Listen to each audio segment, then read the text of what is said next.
Hi guys, welcome to another exciting episode of Gardening for Life channel. Today we're going to be talking about a very exciting herb that we grow quite a lot of, basil.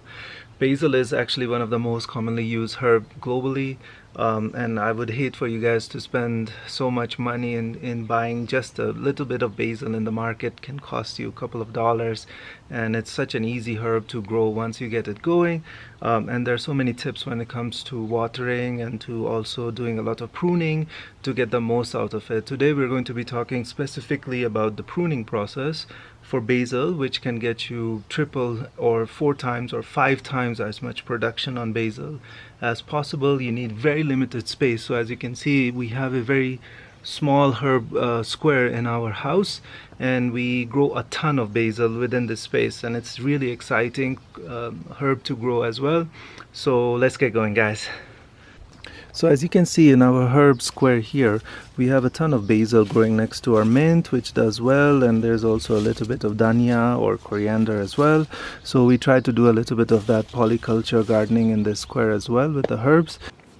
So what you can see with this basil plant here, that we have done a little bit of pruning on, and that's why it's so important to understand the anatomy, is to really understand that first you identify the main stem, which is here for this basil plant. And so we had cut the main or the central stem over here, and that allowed for all the growth hormone to be diverted to these side shoots here, which are below the main stem.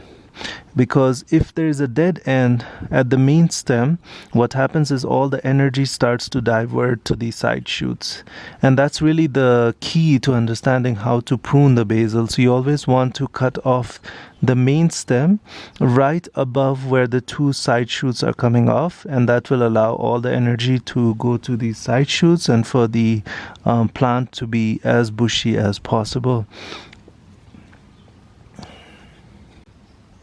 Here's an example of a basil plant that we haven't done pruning on, and what you can see is you have the main stem growing, and then you have the 2 side shoots coming off. Let me see if I can show it to you. Yeah, here we go.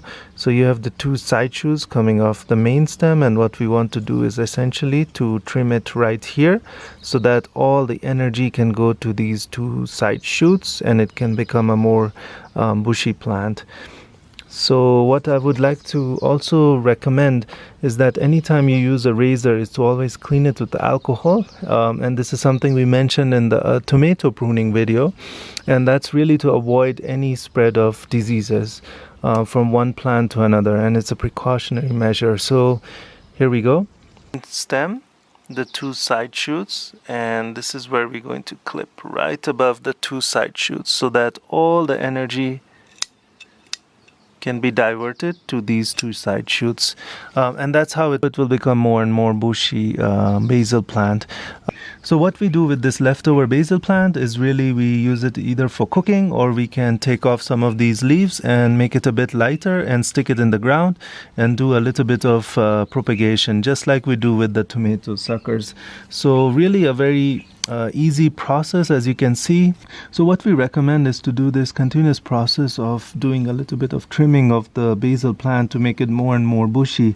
What that means is when you have done this process once, and when you see that the basil plant has again started to become a bit lanky and tall, then you can do the same process. As you can see with this one, we can do a little bit of trimming as well. We have the main stem, you have the 2 side shoots, and we can do a little bit of clipping right on top here to make it bushy, and that's exactly what I will do now. We cut it here, and then you will see that it's going to allow for the hormones to grow to these side shoots, and it will become more and more bushy. So instead of growing upwards, it's going to grow sideways in 2 directions. That's how it becomes more and more bushy. One thing to also understand is once you have done the trimming once, and you see that this particular one where we already have done it so that you have the 2 side shoots growing quite well, what you can also do is to trim it again so that it goes from 2 to 4. So what we did is it went from 1 to 2 here, and then what we want to do is to really make it go from these 2 to 4. to further subdivide. And the way we do it is essentially the same. So as you can see, we have these side shoots coming out from here, the two side shoots. So what we do is we again clip it on top like so, and we do the same for the other side shoot, the original side shoot. And then you have these two side shoots per node, which means these two branches will become four, and that's how it will become even more bushy. And then what you do is essentially once these two grow out, you would cut it again, so it will go from 4 to 8, and then similarly from 8 to 16, and you can keep going until ever actually. So one of the reasons we also trim the basil plant and try to keep it very short is to make sure that the center of gravity is very less and it's sturdy that way. So if there's wind or rain that's quite harsh, it's not going to just topple over if it's very tall and lanky.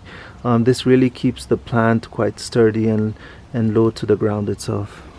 So really such an easy process. As you can see, it's not very difficult, and it really gets you so much ton of basil as you do the clipping itself. It doesn't go to waste at all, and it saves you quite a lot of money as well. Instead of buying it in the market, basil is one of the most expensive herbs.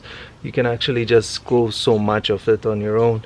And it's a really good way to also preserve the heirloom quality of basil that you have been growing. If you really enjoy the basil that you have grown, then you can continue to trim it and to ensure that it grows forever and ever. And that's really key as well, to ensure that you are sustainable with the variety of basil that you are growing, and not just buying more and more of seeds or going to the market to buy more of the basil every time you need it for cooking. It's such a convenience to just come out to your garden and grab some basil and make something new out of it, right? The other thing is that you can always preserve the seeds, so when they go to flower you can save the seeds and grow it from there, or you can continue to just trim it before it even goes to flower, just the way we do it, and it can go more and more bushy. That's the great thing about it. So I hope you guys enjoyed this video. Please don't forget to hit the like and subscribe button, and I hope we can continue to share these tips with you in the future. Thanks a lot, guys. See you next time.